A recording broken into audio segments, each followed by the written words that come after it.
Hi friends, வணக்கம். Welcome back to Tamizhamudham. Viswamitrar பூக்களுக்கும் கிரகங்களுக்கும் குறிப்பிட்ட காரியங்களுக்கும் இருக்கிற தொடர்பை பத்தி ரொம்ப சூப்பராகவே சொல்லியிருக்காருங்க. எந்தெந்த நட்சத்திரத்துல எந்த பூவை எந்த கடவுளுக்கு படைச்சா என்னென்ன காரியம் ஜெயிக்கும் அப்படின்னு பார்க்கலாங்க. நீங்க அமைச்சர்களையும் அதிகாரிகளையும் பார்க்க போறீங்களா அப்படின்னா அஸ்வினி நட்சத்திரத்துல சூரியகாந்தி பூவால சூரிய பகவானுக்கு மாலை போட்டுட்டு போங்க, காரியம் கண்டிப்பா வெற்றி அடையுங்க.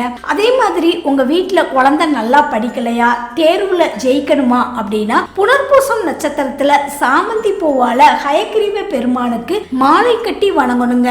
குழந்தைகள் படிப்புல பிரகாசிப்பாங்க.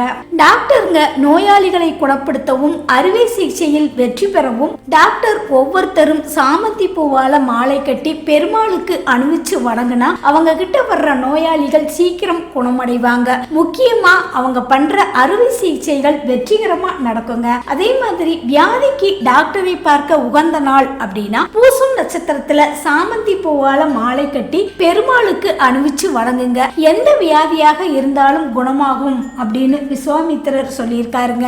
அதே மாதிரி இயந்திரங்கள் வாங்க போறீங்களா அப்படின்னா அனுச நட்சத்திரத்துல மாப்பூவால சிவனுக்கு அர்ச்சனை செய்து அந்த பூவை கொஞ்சம் உங்க கூட எடுத்துட்டு போய் இயந்திரங்கள் வாங்கினீங்க அப்படின்னா அவை நல்லா பெருகி பல வகையில் பயன்படுங்க.